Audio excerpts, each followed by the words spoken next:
우리가 요한 일서 말씀을 함께 나누고 있습니다. 요한 서신과 같은 이런 우리가 서신서를 읽으면요 경험하는 그런 어려운 부분은 뭐가 있냐면 당시의 상황이 어떠했는지에 대한 정확하고 구체적인 설명이 나와 있지 않다 하는 것입니다.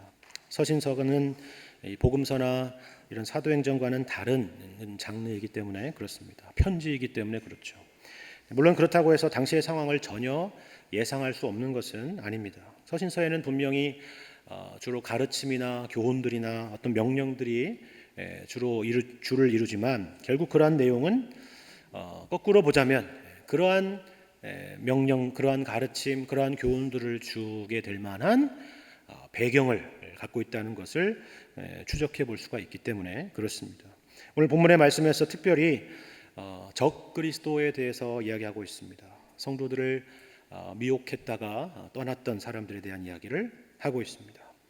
그들이 구체적으로 누구이며 이름이 무엇인가 그리고 어떤 식으로 그들이 행동을 했는가에 대한 내용들은 우리가 다 알 수는 없지만 그들이 주장했던 내용의 핵심이 예수가 그리스도임을 부인하고 예수 그리스도의 성육신을 부인하던 사람이라는 것을 우리는 알 수가 있습니다. 그리고 우리는 더 나아가서 이러한 상황에서 믿음의 공동체 가운데 남아있던 성도들 가운데 적지 않은 그 믿음의 마음의 요동이 있었다는 것을 짐작해 볼 수가 있습니다. 물론 그렇게 요동이 있었다는 것은 눈에 보이는 이런 상황들이 한 몫을 했을 것입니다. 우리는 생각보다 진리냐 진리가 아니냐 하는 그런 문제보다도 객관적인 문제보다도 분위기나 상황에 영향을 받고 또 거기에 민감한 것이 저희들입니다. 인간이란 기본적으로 다수의 편에 있고 싶고 대세와 유행을 따라가야 뭔가 마음의 안전을 생각하는 그런 경향이 있습니다. 승자의 편에 서고 싶고 또 늘 새로운 것, 얼리 어답터, 그죠? 나를 돋보이게 할 만한 어떤 그런 것에 기대고 싶은 그런 경향이 있는 것입니다. 아마 당시에 이들의 가르침이 그러지 않았을까 하는 생각을 해보게 됩니다. 그런데 이런 이유 말고 사실 교회 안에 남아있는 사람들 가운데 마음의 동요가 일어났던 또 다른 이유, 더 본질적인 이유는 내가 처음에 알고 처음에 믿었던 그 신앙에 대한 흔들림이 있었기 때문에 그렇습니다. 그래서 이런 말을 하죠. 24절 말씀 함께 보시면 너희는 처음부터 들은 것을 너희 안에 거하게 하라. 처음부터 들은 것이 너희 안에 거하면 너희가 아들과 아버지 안에 거하리라 말씀합니다. 무슨 말이죠? 너희가 처음 들은 것, 처음에 들었던 것이 잘못된 것이 아니라 하는 겁니다. 처음에 들은 것이라는 것은 처음에 들었던 복음의 메시지를 말하는 것입니다. 다시 말해서 예수 그리스도가 하나님의 아들이시라는 것이고 하나님이신 예수님께서 인간으로 오신 것은 우리의 죄를 대속하기 위함이라 하는 것입니다. 그래서요 25절 이어서 그가 우리에게 약속하신 것은 이것이니 곧 영원한 생명이니라. 우리가 이 처음 들은 것, 처음 믿은 것에 머물러 있을 때 우리에게 약속된 것은 영원한 생명이라 하는 것입니다. 이건 이 자리에 계신 여러분들에게도 또 저에게도 전혀 새로운 내용이 아닐 것입니다. 제가 지금 새로운 복음을 여러분에게 가르치고 말씀드리는 것이 아닙니다. 우리는 이 내용을 예수 그리스도를 처음으로 믿게 된 그때 알게 되었고 믿게 되었고 또 그래서 영원한 생명을 소유하게 된 것입니다. 그런데 이러한 믿음 가운데 있었던 성도들을 흔들던 사람들이 있었다 하는 거죠. 26절 이어서 보니까 너희를 미혹하는 자들에 관하여 내가 이것을 너희에게 썼노라 하는 겁니다. 바로 여기에 미혹하는 자들, 바로 이런 사람들이 그러한 자들입니다. 오늘 본문에서는 이 미혹하는 자들을 다른 표현으로 적 그리스도라 이렇게 부르고 있습니다. 미혹하는 자들, 적 그리스도. 여러분 이 단어들을 들으니까 어떤 생각이 드십니까? 벌써 그 이름만 들어도 무시무시한 그런 생각을 하죠. 그래서 뭔가 우리가 이러한 것들로부터 대단한 경계의 태세를 갖춰야 될 것 같고 뭔가 이들과 치열한 물리적인 전투와 전쟁을 벌여야 될 것만 같은 그런 생각과 느낌이 듭니다. 왜냐하면 우리는 이러한 용어들을 주로 시한부 종말론을 비롯해서 그런 사람들의 주장하는 그런 이야기들에 우리도 모르게 적지 않게 영향을 많이 받다 보니까 그런 방식으로만 이 단어가 이해되고 익숙해졌기 때문에 그렇습니다. 그러나 여러분이 오늘 본문의 말씀을 자세히 읽어보시면 사도 요한이 우리가 생각하는 그런 방식으로 접근하고 있는 것이 아니라는 것을 분명하게 알게 될 것입니다. 다시 말해서 우리에게 어떤 공포심을 조장해서 두려운 마음을 갖도록 하기 위한 것이 아니라 오히려 그 반대로 우리에게 자신감과 확신을 심어주기 위해서 이 말씀을 기록하여 우리에게 남겼다 하는 것입니다. 요한 서신이니까 그렇겠지. 요한 서신은 별명이 있습니다. 뭔지 아십니까? 사랑의 서신이라. 그죠? 하나님은 사랑이시라. 어디서 나온 말씀인가요? 요한 1서에 나오는 말씀이죠. 그러니까 그랬겠지. 조금만 더 가서 계시록을 읽어보면 그렇지 않을 텐데 라고 생각하는 분이 혹시 있을지 모르겠습니다. 계시록에는 이에 대한 경고나 이 마지막 때에 대한 그 무시무시한 이미지들이 많이 등장하기 때문에 그렇습니다. 그러나 여러분이 분명히 알아야 될 사실이 있습니다. 그게 뭐냐면 요한 1서나 이 계시록 모두 동일한 저자가 썼다는 겁니다. 누가 썼다고요? 사도 요한이 썼습니다. 이것을 여러분이 잊어서는 안 됩니다. 그리고 이 두 성경 모두 각각 다른 이야기를 하는 것이 아니라 우리에게 공포나 두려움을 주게 하는 것이 아니라 궁극적으로 우리에게 믿음과 확신과 소망을 주기 위해서 이 말씀을 우리에게 기록하여 남겼다 하는 것을 잊어서는 안 되는 것입니다. 구체적으로 그러면 어떤 내용인지 살펴볼까요? 우리 18절 말씀을 다시 보면 이렇게 말씀합니다. 아이들아, 지금은 마지막 때라. 적그리스도가 오리라는 말을 너희가 들은 것과 같이 지금도 많은 적그리스도가 일어났으니 그러므로 우리가 마지막 때인 줄 아노라. 여기서 신약성경 전체에서, 아니 성경 전체에서 처음으로 적그리스도라는 단어가 등장하고 있습니다. 물론 이 적그리스도라는 이 용어만 사용하지 않을 뿐 성경에는 곳곳에, 심지어는 구약에서도 그것을 의미하는 그런 내용에 대해서 나타나 있습니다. 적그리스도라 하는 것은 영어로 하자면 안티크라이스트입니다. 헬라어로 안티라고 하는 것은 우리가 잘 아는 대로 어떤 의미가 있느냐면 크게 두 가지 의미가 있는데, 하나는 뭔가를 거스르고 뭔가를 대적하는 그런 의미를 갖고 있습니다. 또 다른 하나는 뭔가를 대신한다라는 의미를 갖고 있습니다. 그래서 적그리스도다. 그럼 여러분이 한번 해석해 보십시오. 그것은 그리스도를 대적하는 존재 혹은 그리스도를 대신하려는 존재라는 것을 여러분이 아시면 될 것 같습니다. 예를 들면 이런 것입니다.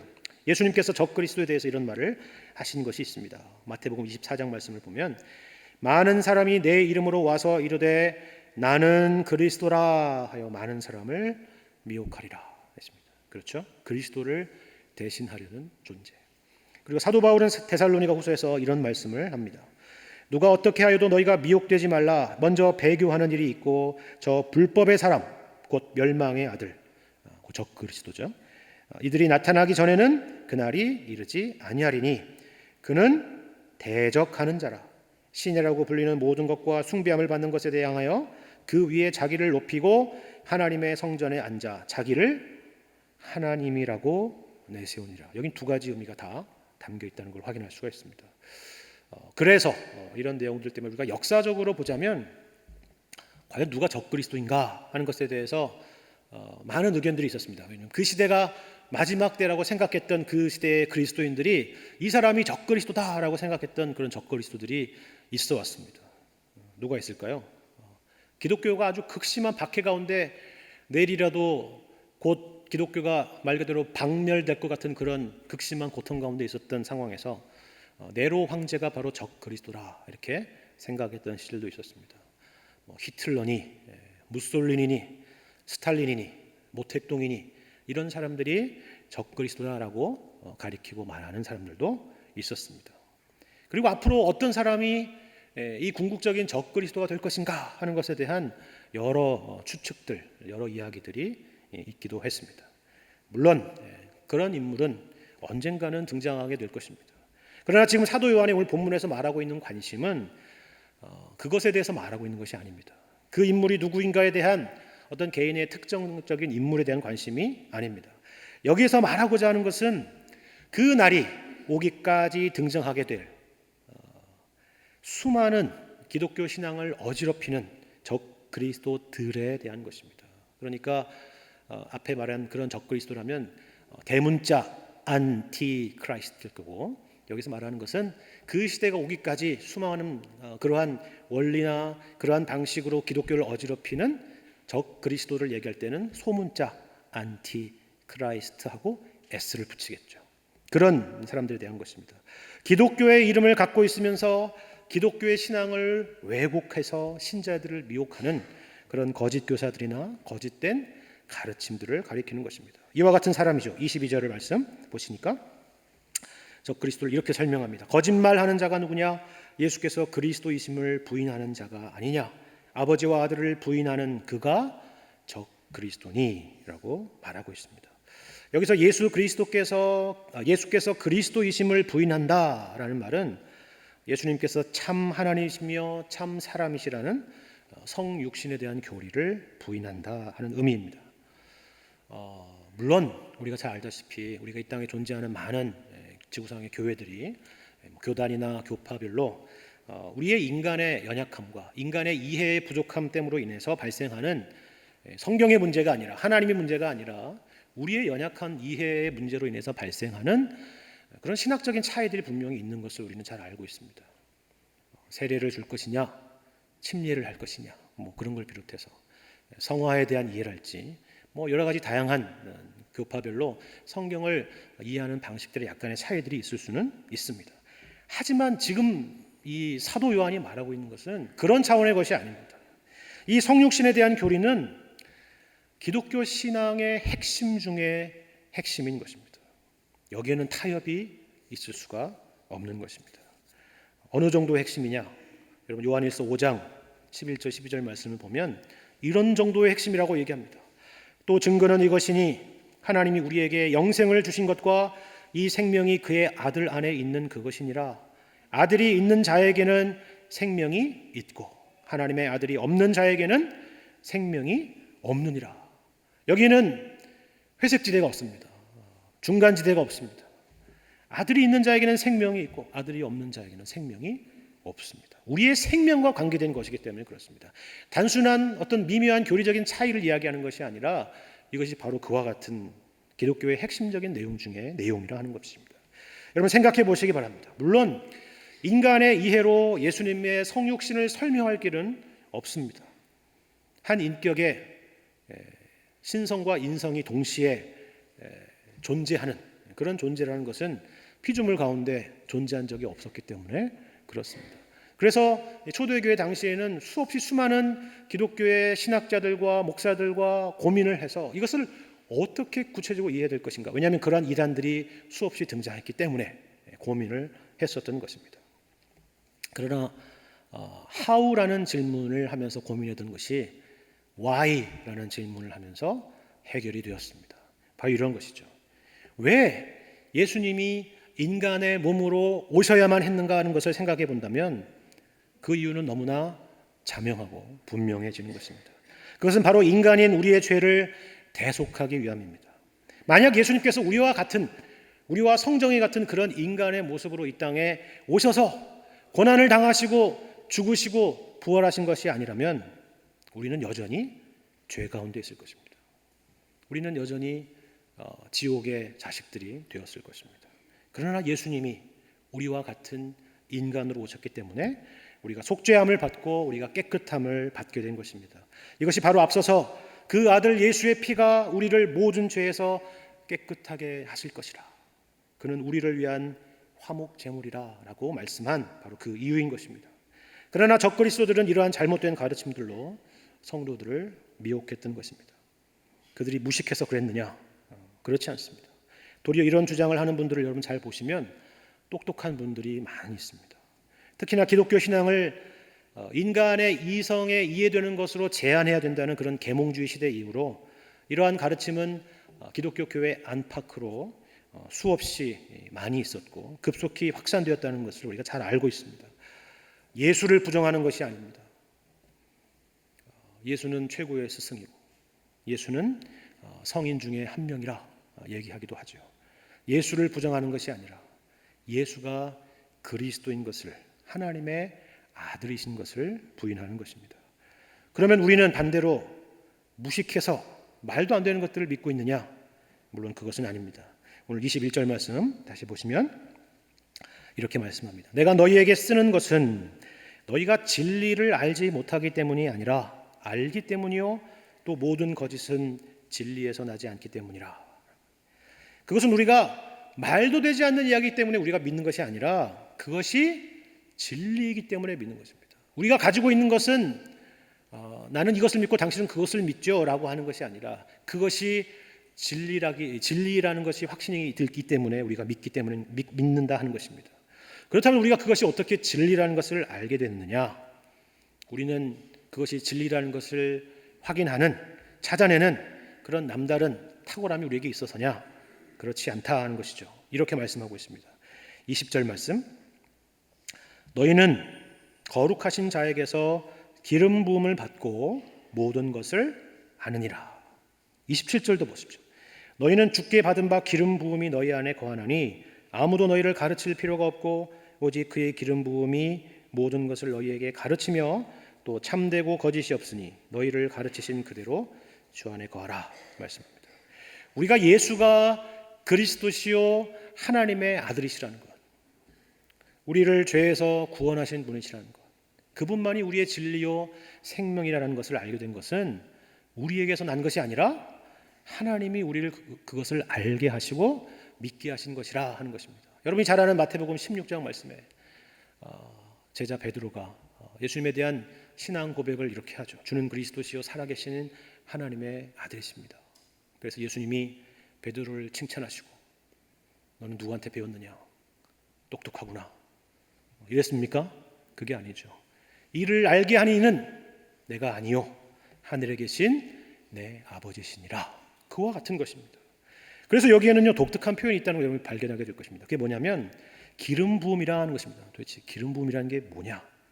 그리고 27절에 보니까 거기에 덧붙여서 이렇게 말하죠. 아무도 너희를 가르칠 필요가 없고 오직 그의 기름 부음이 모든 것을 너희에게 가르친다 하는 표현입니다. 이것을 오해하거나 이것을 오용하는 사람들이 있으리라 합니다. 배울 필요가 뭐 있느냐? 주님이 다 가르치시는데 라고 생각하는 사람이 있는데 이 말은 우리가 무슨 설교나 성경 공부 같은 것이 필요 없다는 말이 아닙니다. 만일 그렇다면 지금 사도 요한이 이런 내용의 서신을 써내 보내는 것 자체도 말이 안 되는 것이죠. 이것은 어떤 의미냐면 사실 이 사도 요한은 예레미야 31장 말씀을 염두에 두고 이 말씀을 하는 것입니다. 이 말씀은 새 언약에 대해서 예언하신 말씀입니다. 한번 볼까요? 예레미야 31장 29절 말씀 제가 한번 보겠습니다. 그때 그들이 말하기를 다시는 아버지가 신포도를 먹었으므로 아들들의 이가 시다 하지 아니하겠고 신포도를 먹는 자마다 그의 이가 신 것 같이 누구나 자기의 죄악으로 말미암아 죽으리라 하는 것입니다. 그 당시 유대 사회에 속담이 하나 있었는데 그건 뭐냐면 아버지가 신포도를 먹었으므로 아들의 이가 시다 하는 그런 것이었습니다. 여러분 기름 부음이라 하는 것이 뭔가 생각해 보십시오. 기름 부음이라는 것은 구약에서 기름을 부어서 세웠던 사람들이 있었습니다. 그게 누구냐면 왕이나 제사장이나 선지자였습니다. 이들은 하나님과 인간을 중보하는 그런 중보자라고 불렸고 구약 시대에는 이들을 통해서 하나님의 통치란 무엇인가? 왕을 통해서 그렇죠? 하나님의 용서하심이란 무엇인가? 제사장을 통해서 그리고 하나님께서 우리에게 주시는 그 메시지는 무엇인가? 선지자를 통해서 가르쳐 주신 것입니다. 하나님이 이스라엘 백성들을 직접 만나신 것도 아니고 이스라엘 백성들이 하나님을 직접 대면하는 것도 아니라 이러한 중보자들이 있었다 하는 것입니다. 기름을 부어서 이들을 세웠다는 것이죠. 그러나 문제는 뭐가 있습니까? 만일 이러한 중보자들이 타락하게 되거나 이들을 잘못된 길로 인도하게 되면 어떻게 됩니까? 백성들 또한 그렇게 된다는 거죠. 이것은 특별히 여러분이 예레미야서를 우리 예전에 성경 문답지를 통해서 여러분 잘 읽어보시고 공부해 보셨겠지만 예레미야에서 특별히 강조하는 내용 중에 하나입니다. 예레미야서 5장 31절을 보면 이런 말씀이 있어요. 선지자들은 거짓을 예언하며 제사장들은 자기 권력으로 다스리며 내 백성은 그것을 좋게 여기니 마지막에는 너희가 어찌하려느냐 하는 것입니다. 다 타락하고 다 잘못된 길로 가서 온 백성이 그렇게 되었다는 것입니다. 아버지가 신포도를 먹었으므로 아들의 이가 시다 하는 것이 바로 그 시대를 표현하는 그런 표현이었던 것입니다. 그러나 새 언약의 시대가 되면 이렇게 되리라는 거죠. 31절 여호와의 말씀이니라. 보라, 날이 이르리니 내가 이스라엘 집과 유다 집에 새 언약을 맺으리라. 이 언약은 내가 그들의 조상들의 손을 잡고 애굽 땅에서 인도하여 내던 날에 맺은 것과 같지 아니할 것은 내가 그들의 남편이 되었어도 그들이 내 언약을 깨뜨렸음이라. 여호와의 말씀이니라. 그러나 그날 후에 내가 이스라엘 집과 맺을 언약은 이러하니 곧 내가 나의 법을 그들의 속에 두며 그들의 마음에 기록하여 나는 그들의 하나님이 되고 그들은 내 백성이 될 것이라. 여호와의 말씀이니라. 그들이 다시는 각기 이웃과 형제를 가리켜 이르기를 너는 여호와를 알라 하지 아니하리니 이는 작은 자로부터 큰 자까지 다 나를 알기 때문이라. 내가 그들의 악행을 사하고 다시는 그 죄를 기억하지 아니하리라. 여호와의 말씀이니라. 바로 이 말씀을 염두에 두고 지금 사도 요한이 말했다는 것을 여러분 이제 확인할 수가 있겠죠. 이제 예수 그리스도를 통한 새 언약의 시대가 도래한다면, 그런 시대가 된다면 구약 시대와 같은 그런 타락하고 연약하고 부족한 그런 인간 중보자가 더 이상 필요하지 않으리라 하는 겁니다. 내가 이스라엘 집과 언약을 맺겠다. 내가 나의 법을 그들의 속에 두겠다. 내가 그들의 하나님이 되겠다. 내가 그들의 악행을 사하고 다시는 그 죄를 기억하지 않겠다 하는 것입니다. 하나님께서 예수 그리스도를 이 땅에 보내셔서 십자가와 부활로 우리를 구원하시고 그 구원을 완성하시고 성령을 보내주시는 그 시대가 되면 이제는 더 이상 하나님이 누구신지를 알기 위해서 구약시대와 같은 그런 인간 중보자가 필요한 것이 아니라 성령께서 구약시대 이스라엘 백성처럼 지역적으로만 국한된 것이 아니라 민족적으로만 국한된 것이 아니라 성령께서 직접 우리를 거듭나게 하시고 믿게 하여 주셔서 작은 자부터 큰 자까지 하나님을 알게 하실 것이라 하는 것입니다. 우리는 이 메시지를 요엘 선지자의 말씀을 통해서도 확인할 수가 있고 이 말씀을 인용하여 베드로가 설교하는 사도행전 말씀을 통해서 확인하게 되는 것입니다. 물론 이 말씀은 앞서 말씀드린 것처럼 목사나 말씀을 가르치는 사람이 필요 없다는 말이 결코 아닙니다. 우리는 모두 믿지 않는 사람들에게 복음을 전하고 그들에게 복음이 무엇인지를 가르칠, 전할 책임과 특권이 있는 것입니다. 그러나 우리 그 누구도 그 복음을 믿게 하고 변화시키게 하는 구약시대의 중보자와 같은 그런 특별한 존재로 우리가 존재하는 것은 아니라 하는 것입니다. 오직 하나님만이 복음의 진리를 알게 하고 믿게 하시리라 하는 것이죠. 이런 말씀을 하는 이유는 다른 사람이 아니라 당시에 이 거짓 교사들이 자신들이 그런 중보자적인 역할들을 자처했기 때문입니다. 그리고 그러한 역할을 자처한 것도 문제지만 더 큰 문제는 그들이 그러한 위치에 서서 사람들로 잘못된 교리, 잘못된 지식으로 사람들을 방황케 했기 때문에 그렇습니다. 너희는 거룩하신 자에게서 기름 부음을 받고 모든 것을 아느니라.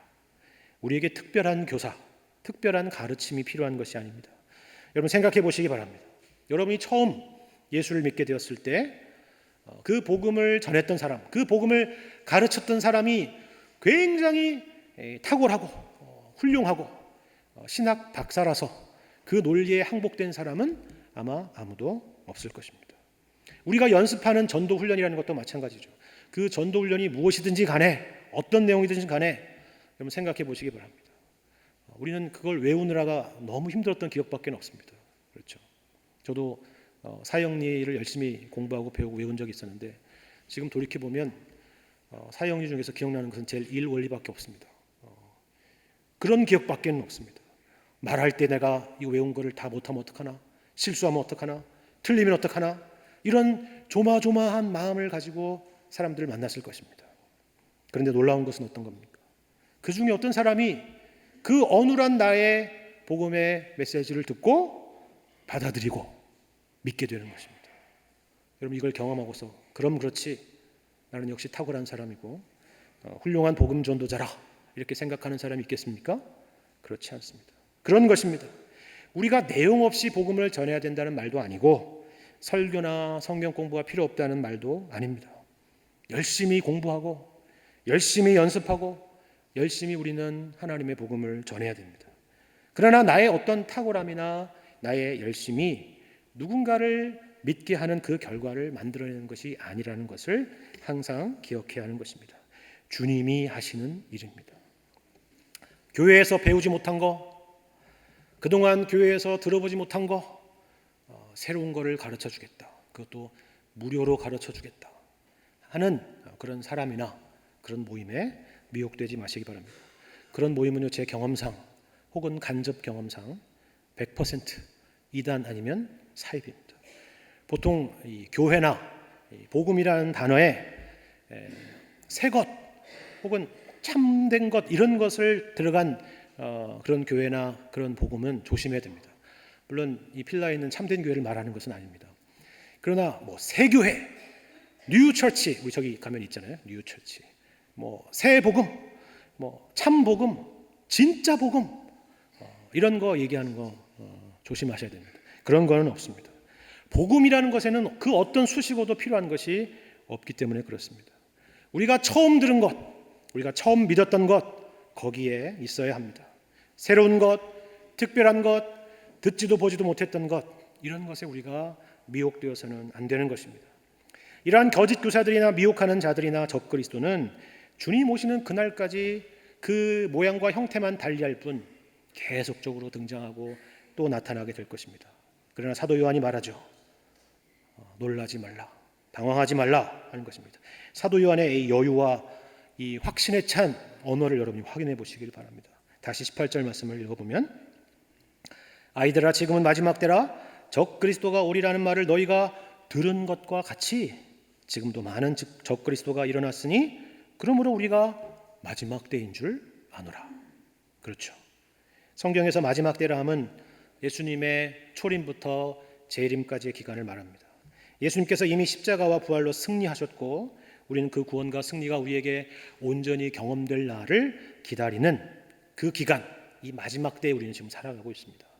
적그리스도들의 등장, 거짓된 가르침들의 등장은 이 마지막 때에 대해서 성경이 말하고 있는 바와 같다, 그것입니다. 그것이 새로운 것도 아니고 그것이 진리는 더더욱 아니라 하는 것이죠. 이어서 19절 말씀, 그들이 우리에게서 나갔으나 우리에게 속하지 아니하였나니 만일 우리에게 속하였더라면 우리와 함께 거하였으려니와 그들이 나간 것은 다 우리에게 속하지 아니함을 나타내려 함이니라. 눈에 보이는 것으로 너희들의 마음이 흔들리거나 요동하지 말라 하는 겁니다. 다수가 진리가 아니며 유행이 진리가 아니라 하는 것입니다. 그렇다면 우리에게 필요한 자세는 무엇이냐? 우리는 어떻게 이 땅 가운데 그러면 이 마지막 때를 살아가야 할 것이냐? 24절 말씀 다시 한번 보겠습니다. 우리 함께 읽어볼까요? 24절 말씀 시작. 너희는 처음부터 들은 것을 너희 안에 거하게 하라. 처음부터 들은 것이 너희 안에 거하면 너희가 아들과 아버지 안에 거하리라. 그렇습니다. 여러분, 신약 성경에서요, 특별히 요한이 쓴 글, 요한이 쓴 성경에서 가장 많이 등장하는 표현 중에 하나가 뭐냐면 여기 24절 한 절에 3번씩이나 등장했던 그 표현입니다. 그게 뭔지 아십니까? 거하다라는 겁니다. 영어로 하면 abide라는 건데 거하다 하는 것입니다. 여기서 거한다라는 말은 변함없이 또는 여전히 어떤 상태로 계속 있는 것을 말합니다. 그것을 계속 지속하는 것을 말합니다. 그것으로 계속 머무르는 것입니다. 다시 말해서 이것은 계속 어떤 현재의 자리를 지켜가되 그렇다고 해서 어떤 그냥 정적인 느낌, 무슨 전봇대가 있는 것처럼 그런 느낌, 그런 소극적인 느낌이 아니라 동적인 느낌이요 적극적인 의미를 담고 있는 것입니다. 여러분, 이런 것을 성경에서 어디에 볼 수 있나요? 여러분이 잘 아시는 시편 1편 말씀이죠. 시냇가에 심은 나무인 것입니다. 나무는 그대로 있죠. 걸어다니지 않습니다. 움직이는 것이 아닙니다. 거기에 뿌리를 내리고 그대로 있습니다. 그러나 멈춰 있는 것이 아니라 자라고 있습니다. 성장하고 있습니다. 바로 너희가 그렇게 살아야 한다 하는 것입니다. 복음의 진리 위에 흔들림 없이 굳게 서 있어야 하지만 그렇다고 그것이 다만 우리가 부동의 자세로 주님의 오실 날만을 손꼽아 기다리는 그런 것이 아니라 하는 것이죠. 그러면 어떤 삶이냐? 우리가 지난 몇 주 동안 확인한 내용과 같습니다. 거룩한 삶을 살기 위해서 힘쓰고 주님의 계명에 순종하는 삶을 살기에 힘쓰고 형제를 사랑하며 살아가기에 힘쓰는 것입니다. 제가 왜 힘쓰는 것이라 말씀드리는지 여러분 기억하시기 바랍니다. 자라야 한다는 것입니다. 우리가 알고 우리가 믿고 고백하는 그런 신앙의 내용들을 다시 배우고 다시 확신하며 또 실천하며 연습하며 훈련하는 것입니다. 우리 주님이 말씀하시며 걸어가신 그 길이 정녕 길이고 진리요 생명인지를 경험하며 확신하는 것입니다. 그 복음에, 그 처음 복음의 뿌리를 더 깊이 내리고 더 풍성하게 자라는 것입니다. 요한복음 15장 말씀에는 예수님께서 포도나무의 비유를 하시면서 바로 그러한 삶이 어떤 삶인지를 이렇게 말씀하는 것을 보게 됩니다. 이 15장 말씀에도 이 거한다라는 단어가 얼마나 많이 등장하는지 여러분이 보시면 알게 될 것입니다. 7절 말씀부터 제가 이 말씀을 읽고 말씀을 마무리하기 원합니다. 너희가 내 안에 거하고 내 말이 너희 안에 거하면 무엇이든지 원하는 대로 구하라. 그리하면 이루리라. 너희가 열매를 많이 맺으면 내 아버지께서 영광을 받으실 것이요 너희는 내 제자가 되리라. 아버지께서 나를 사랑하신 것 같이 나도 너희를 사랑하였으니 나의 사랑 안에 거하라. 내가 아버지의 계명을 지켜 그의 사랑 안에 거하는 것 같이 너희도 내 계명을 지키면 내 사랑 안에 거하리라. 내가 이것을 너희에게 이름은 내 기쁨이 너희 안에 있어 너희 기쁨을 충만하게 하려 함이라.